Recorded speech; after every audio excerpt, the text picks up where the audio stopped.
Hello and welcome to this edition of Crate Conversations. I'm very happy to be here today with Maryann Gulotta, the chair of our Brick Open Space Savers Committee here in Brick Township, and we have lots to talk about, right? Yes, Thank you so much for having me. Huge fan of the show. Fantastic. Super excited to have you here. I think with Brick Township, one of the main concerns that people have is preserving open space and what that process might look like. So I thought it was a good idea to have you on to talk about what it is that the Brick Open Space Savers do and really how it evolved, right? Sure. Yeah, I'd be happy to talk about that. We are the Brick Open Space Savers, more affectionately known as BOSS. BOSS, I love it. For some time now. And so we came together 4 years ago, and that was under the administration of Mayor Ducey, and a lot of stuff was going on at that time, most prominently the Bretton Woods property, which was slated for development of 60 homes. It was a 30-acre property. And a lot of groups came together, Save Bretton Woods, Save Barnegat Bay, but the mayor at the time said, I think we need to do something. We need to get together a citizens advisory committee to be proactive on future projects like this. And so we sent in our CVs, and here we are. Yeah. There have been some new members since then, appointed by yourself. But what we have now is a representative slice of the township from all geographic areas, north, south, east, west, ages, lengths of residency. I myself am only a resident for 8 years, but there are many residents who have been lifelong residents who know the development history, have seen a lot of development over the years. And we also have a lot of work backgrounds. So we have an engineer, myself, I'm a planner, open space planner. We have nurses, teachers. We even have a chimney sweep and a part-time Santa. Yes. So the whole gamut, and that's important because we want to be representative of the voices of the town residents. Yeah. I love when we have our meetings every month, getting everyone together, and everyone is so enthusiastic about, okay, what are we going to talk about this month, and what properties do we have on the docket to talk about and review, and so it's really fantastic. So having been on the Brick Open Space Savers, now the BOSS team, since 2023, which was really exciting. It's been a learning curve for me as well. I'm learning a lot as you are all, teaching me about different, especially because you're planning background, we have the engineer, and we have a lot of good discussions, I think. So I know when I first got on, we kind of ranked things like based off of, these are the properties we want to look at. They look good, but we knew that we had to hone in on what a ranking system was. So how is it that you look at the properties that we have, and how many properties right now do we have ranked? Yeah, those are great questions. So I think real quick, I just want to take a quick step back, and something we do before every meeting is, we read our mission statement. Okay. Yeah. If we don't read it, it's on our agenda, and the main part of our mission statement is recommending acquisitions to the council and mayor, yourself. So yes, we started kind of with ragtag beginnings in that process. We didn't have a sophisticated ranking system. We had a list of candidate sites at the beginning.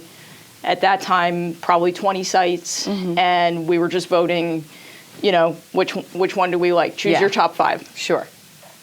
So because of the breadth of our membership, somebody said this needs to be more systematic. And we all kind of wondered what that process, what that more systematic, if it was a document, a spreadsheet, what that would look like. So through growing pains, actually just the beginning of this year, we finally finalized a ranking document. And it is quite sophisticated ranking system. It is actually adopted as part of the current open space plan update, which we're very proud of, and we're honored to be able to serve that role for the township, and have the township, listen to our recommendations. And we feel that this document, and I'm going to read a little blurb from it, but we feel that it makes the process much more legitimate and transparent, and takes our feelings out of the equation. Sure. So, if I could, I'll read. This is the adopted ranking document, so this is part of the open space plan update. And the intro paragraph. The following is a priority point system to rank properties based on desired values and qualities or factors of open space parcels. BOSS members largely considered factors that were already mentioned in the BRIC Open Space and Recreation Plan, as well as the Green Acres Program acquisition application, which is where we get a lot of our funding. Each factor has been weighted according to a vote by BOSS members. This ranking system should be used in determining priority sites and making recommendations to the Township Council for parcel acquisition. All sites which are suggested for acquisition should go through this ranking process. And we call our suggested sites our candidate sites. And to go back to your original question from earlier, how many sites do we have now? Candidate sites, we have about 55. And so with those candidate sites, we would run them through this ranking system and spit them out. So we talked about the factors of open space with the different criteria underneath each factor. So I'm just going to mention some out loud so the public has an idea. One of the factors, factor number one is linkages. Does the new candidate site, would that create a linkage in the open space network? Already preserved. Yeah. Right. Yeah. And we do have quite an extensive existing open space network, thanks to those who, paved the way before us with the open space plan. Just our big ones, Sawmill Tract up in the north, and then we have the airport tract in the south, and the federal and a partnership with Forsyth. Yeah, so we own some of the pieces, they own some of the pieces, and I think the state owns some of the pieces. So we're trying to fill in, those gaps, and we have a number of pieces there on our candidate sites list right now, which score very high in the linkage category, because that would fill in some of those gaps that we have. And another one is habitat and biodiversity protection. A lot of those same pieces in Forsyth score very highly. In this factor, things we consider are whether it's known endangered species habitat, and this is all done with mapping. We utilize mapping. If it's from wetlands and all those things are considered as well, right? Yeah, so I'm glad you mentioned wetlands, because we have a factor that considers flood attenuation, right, which is very important. And so we look at whether a property is in a flood zone and whether it's also in a projected tidal marsh retreat area. And so those spaces often have wetlands too. So, and I should say, all of these factors, many of them overlap. Right. So something that's high in a flood attenuation has a high flood attenuation score, would also likely have a high habitat and biodiversity protection score. One that's very different, I think, is worth mentioning. That's important is equity. And so I think it actually comes back to the geographical and age distribution of our members as well. Equity is a very important theme here. So when we actually look at the equity criteria ranking factor, we're looking at, is this candidate site property plugging in a gap where there is not or a lack of other open space in this area currently. And if it is, it's scoring much higher. Sure. The other element to equity that we consider in our ranking system is this candidate site located in what's known as an overburdened community. So overburdened community is considered, it's a term actually that the DEP uses, Department of Environmental Protection, to describe communities with census data showing majority and minority and below in the poverty level of that census tract.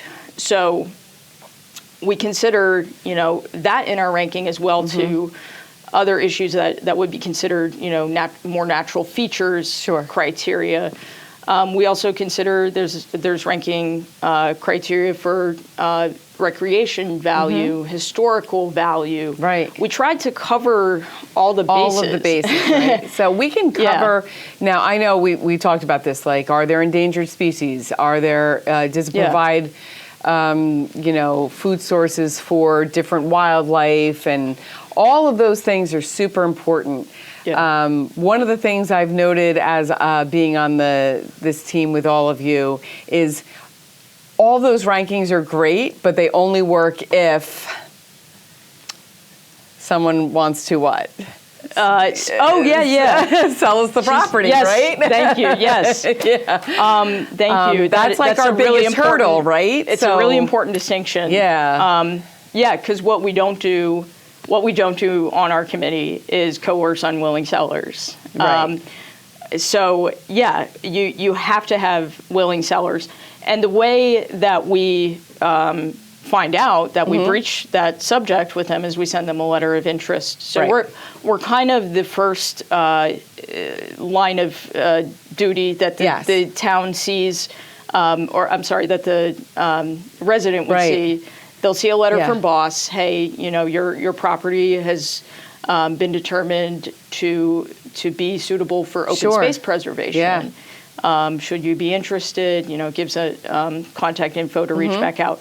But we need that willing, interested seller to start the process. And we've had luck, to be fair. We've had a lot of luck, actually, with willing sellers, which is great. We've had people that come out of the woodworks 2 years later after we sent a letter. So you never know what you're going to get back. If you're going to hit them right at the right time, if they're thinking about it, let me think about it. It might not be the right time for them. Right. They might reach out later, but they know we're interested. And they keep it. It's like one of those little, I'll put that on the back burner, but I'm going to get back to that, right? Yeah. Yeah. One of the other things that we did this year, which we talked about last year and we went forward with it this year, and again, we've had some luck, is, there are a lot of people around Brick Township who back in the 40s, 50s, 60s bought parcels of land just because it was cheap, and they thought, I'm going to get in on this land, and now they're finding they're either locked in to a space that can't be built on at this point, or they're surrounded by preserved land, or there's no roads that are ever going to go to that parcel. So we've offered the incentive to, hey, maybe you want to donate your land, right? To add to our So most popularly for that has been a bunch of properties that are actually just appear to be in the bay. There's not anything but wetlands or marsh area. It's not buildable, like you said. So yes, these exist on paper, but they're not able to be built upon. But people are still being taxed on those properties. Sure. So yes, we reach out to those people and with a special letter to notify them about the benefit that it could be to them, not only financially, they'll relieve themselves of the taxes on that property, but it'll also help the township acquire a better rating with FEMA through what's called its community rating system.